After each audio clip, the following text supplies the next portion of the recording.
So now we're going to introduce some of the key features of an organizational establishment. So these are the people and the relationships between them that exist within an organization. And in particular, we're going to be thinking about the ideas of reporting lines and org charts, which if you've worked at an organization, maybe through an internship, you might be familiar with. But otherwise, some of this technical nomenclature might be a bit unfamiliar. And it's not exactly technical. It's actually something that is sort of used in everyday business world. So again, our first sort of step here then is going to be to identify these common organizational roles and associated norms and expectations. So you might have seen this before. This is just a basic organizational chart. So this was from the case that we had, I think, a week or two ago, like the firefighting case. And what you can see here is there was Dodge, the leader, there was a second in command, and a ranger who was sort of underneath Dodge, but not actually in clear. They were sort of outside the normal reporting line. And then we see some firefighters at the bottom. So in many groups, you'll have this very flat structure where you just have a sort of single leader and a bunch of people reporting to him. A more complex organizational charts will have more lines of reporting. The idea then is that in terms of an establishment, it can be characterized as configurations of both formal and to some extent informal roles and the associated norms. So just for sort of background definition, a role is a set of behaviors, rights, and obligations as conceptualized by actors in a social situation. So this is just a definition from role. But it's useful to think about the idea that when we're thinking about what are the types of things that people are expected to do, because we know that expectations about these roles are going to play a big role in understanding when one might overstep one's authority or not, which is a concept we've talked about some in previous weeks. So you're probably very familiar with the parent-child role, for example. So a parent has some set of norms and obligations that have to do with discipline, or some form of authority, support, and love. And a child might have some form of obedience, responsibility for self, maybe learning, loving, trusting. So you can imagine that even what people expect, and in fact, surveys show this, that of this parent-child role can vary across people. So there's not always a universal understanding. Just as in some organizations, what it means to be a manager and employee and what you expect, it's not constant. And so learning the informal and formal norms of an organization, so formal authorities, but also the informal authorities and obligations is an important aspect of understanding organizational culture. So I mentioned the concept of reporting line, and this is the most fundamental role in an organization because it's basically the line of authority. There's a manager and employee, and so a line is in the organizational chart we just looked at, literally the line that connects one person to the other. So if we went back to Dodge, we would see there's a line that connects him down to all of the firefighters underneath him and also to the ranger in second command. The fact that there's not a line under the ranger in second command means they aren't in a reporting line. They're outside of it. So you could also imagine a set of norms, perhaps for a manager, might be expected to organize and coordinate, command and control, support information.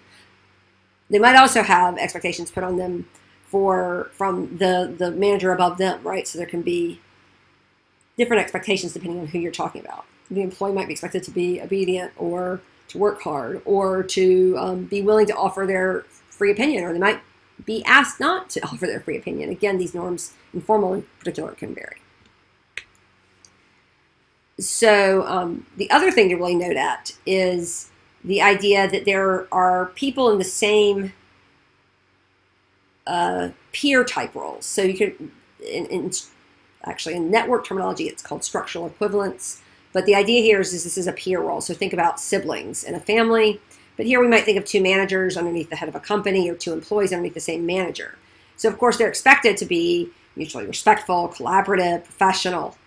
The professional is quite important because what professional, in essence, is code word here means they don't have direct authority over one another, but instead must, through these more informal give and takes and negotiation, come up with some way to negotiate everyday situations when it's not clear sort of who gets the final say in the situation. Of course, as we know, just like with siblings, this will tend to end up with sibling rivalry. So it's an important thing to know when you look at an organization chart is that people in the same roles will often, in particular those not at the very bottom of necessarily the hierarchy, but in the higher ones, are often competing in essence, and therefore there are expectations that they're supposed to be collaborative or professional, but often there ends up being a decent amount of friction and rivalry, and you can end up with, in essence, teams competing against each other or silos of an organization. Another way to characterize roles in an organization are the functional roles. So one can think of Here we have an organization chart, as you can see, that's just like our others, but now that's called the presidents at the top. We've got heads of ministries. And what Mintzberg describes them as are the strategic apex is at the very top with like the president.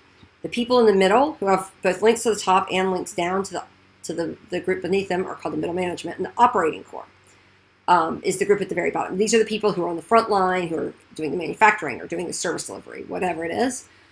Strategic apex of the organization is supposed to be setting the direction of an organization, getting the vision, sort of imagine them being like captains of a ship and steering the organization in different directions. The middle management are in essence implementing.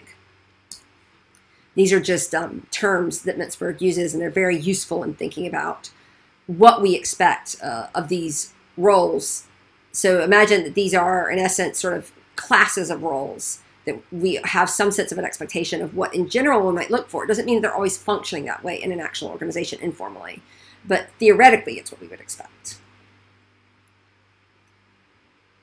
The other thing, of course, to note is that there are still a certain roles, which is like as a member of Ministry A or a member of Ministry B. And again, this is important because, as I pointed out before, one might have a set of informal, even formal connections in that all the people in Ministry A might have a common goal that is shared by them and not necessarily people in other ministries. You know, if they're doing parks and recreation, they're going to be more committed to that in some ways than to, say, the entire vision of a cabinet or vision of a president.